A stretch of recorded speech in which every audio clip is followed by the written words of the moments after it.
Hi all, I have a very interesting game to show you from the US Chess Championship.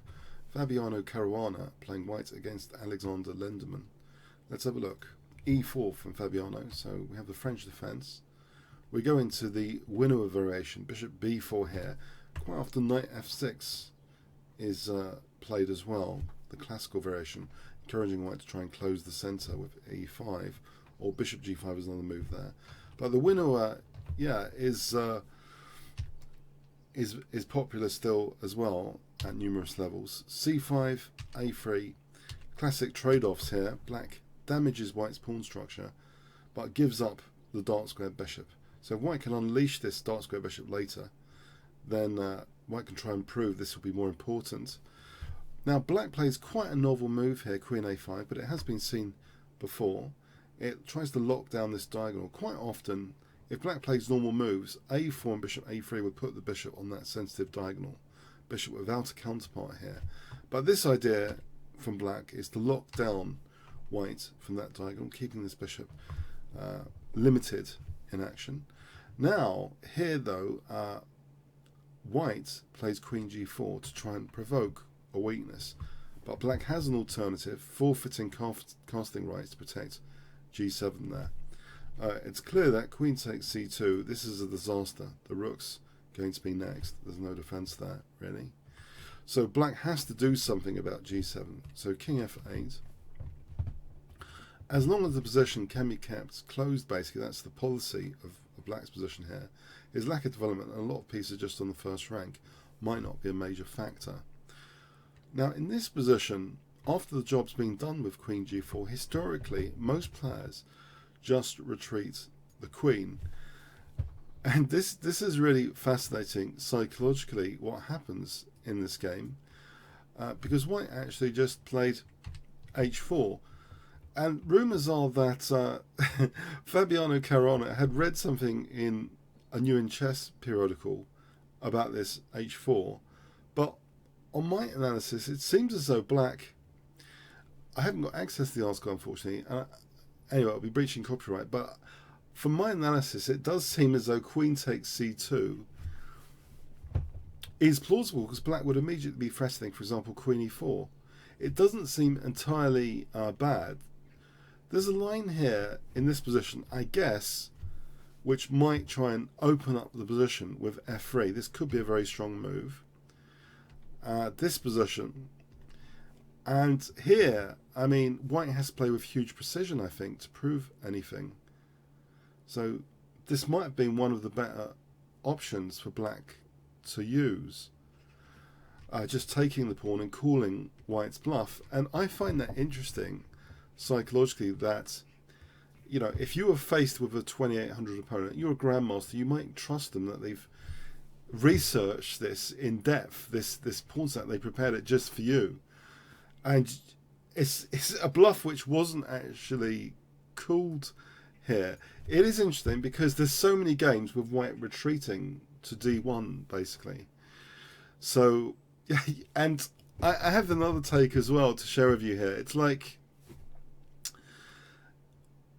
by playing this, white's creating a bluff, but it's also as if, you know, the trends in our research technology is to do things without even bothering about things we bothered about in the past. So it's like a convincing bluff in a way. This is just the sort of thing you'd think would be engine crunched. So anyway, it wasn't taken. Black plays knight c6, which is a useful, you know, standard looking move. H5 again calling bluff on the c2 pawn. So this is twice now. Black again, this looks as though this could be one of the better moves, even from an engine perspective, to just take care and try and get the queens off. Because that's another thing. If black can get the queens off, the impact of having most of the pieces lurking around on the first rank might not be too terminal. Okay, white can get that pawn back resourcefully. And this might be worse for black, but it's, you know, it's still potentially a game, although technically white, with this best play, might have a good advantage to play with the bishop pair, and things have opened up quite a bit. Okay, so it's interesting, but again, you know, if that pawn isn't taken, it's like white is getting a psychological edge here, and is actually addressing now h6 by playing h6 himself, which now, more than the classical job has been done, not just getting black to forfeit castling rights, but to have to play h6 as well. It's now that the queen retreats to protect c2. But also, it's interesting that d4 is also left. Is this yet another bluff, or is this a gambit of some sort? Now, black did take on d4 here, and this definitely looks like a gambit move, knight f3.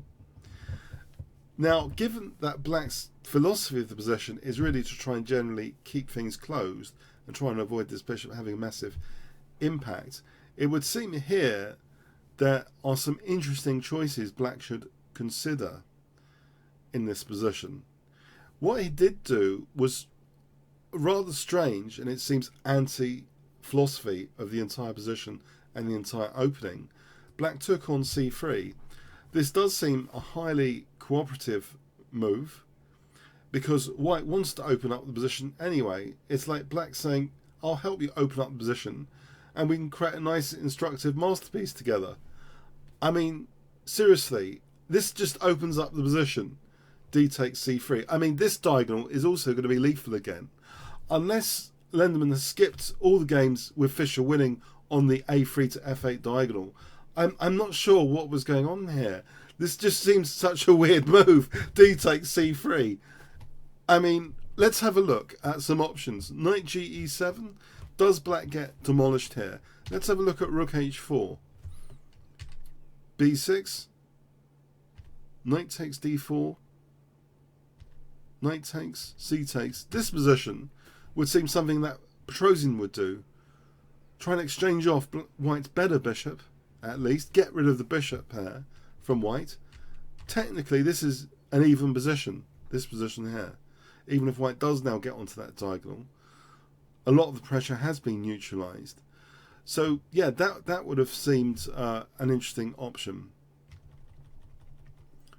But, yeah, this seems to be a step far too far to take on c3 after knight f3. It's interesting. If c takes d4, sorry, if knight ge7, c takes d4, b6 here again for bishop a6. What does white really want to do here? This doesn't seem that ambitious to offer the exchange of queens, and in fact here black would have a small edge using that c4 square. Black would be absolutely loving this position. That's a backward pawn to torture on the c file.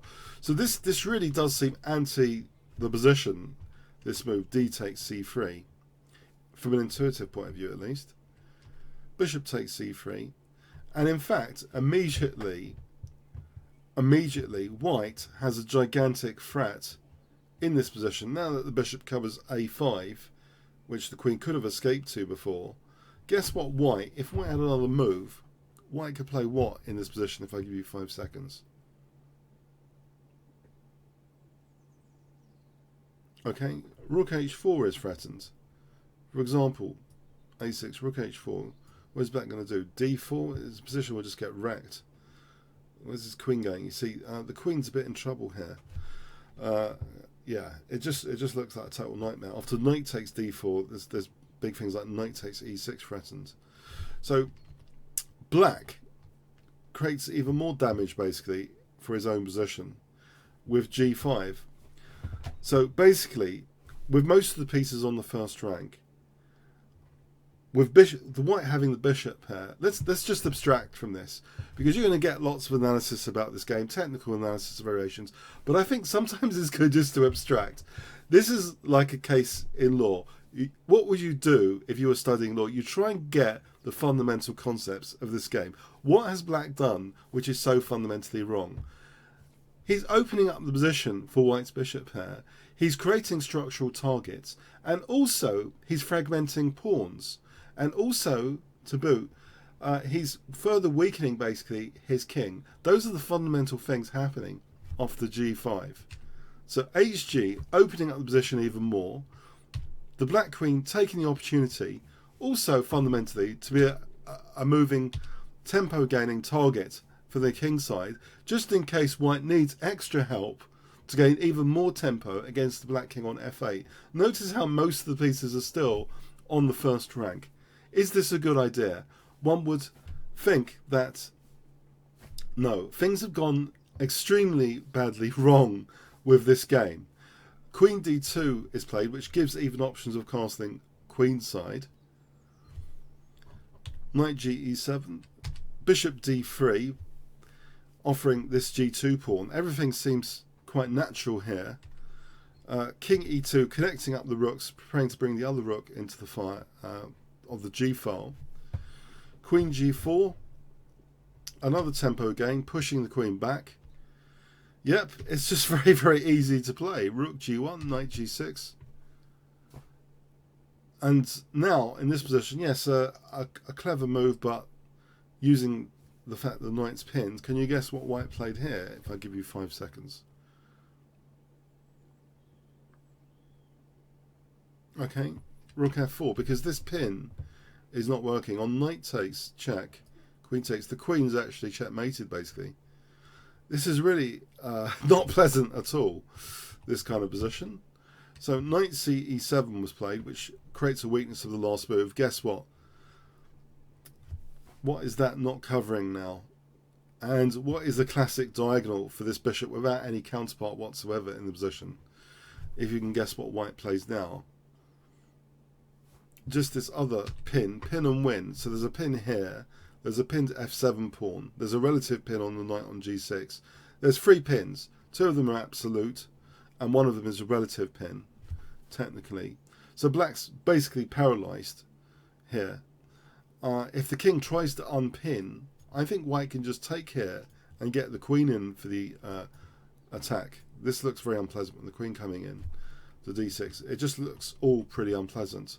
Black, in a totally lost position, plays in this position a5. Guess what white plays now, if I give you 5 seconds.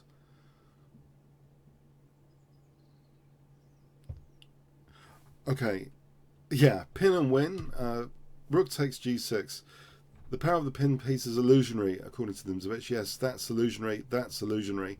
2 of them are illusionary, so this is just winning a piece in broad daylight. Yes, quite a crush in 23 moves. Yes, everyone's doing a YouTube video on about it because it's quite instructive, because you don't get often a French defence player opening up the position voluntarily. It's quite a cooperative effort, this particular game. But I do think if your opponent's like in the 2800 club, it is like intimidation in a way. I mean, even if you're experienced in online play, when you see a much higher rating, you start to trust them about things, and you start to lose important resources that you could have used in the position. But yeah, doing completely counterintuitive things like opening up position, I think, is the greater issue with black's playing this game. So a lot of French defence players don't need to be reminded what happens that much when the positions open up and the opponent's got the bishop pair. But just in case they did, this nightmare game is a good example to use, to make reference to. Okay, hope you got something from it. Comments, questions, likes, shares appreciated. Thanks so much.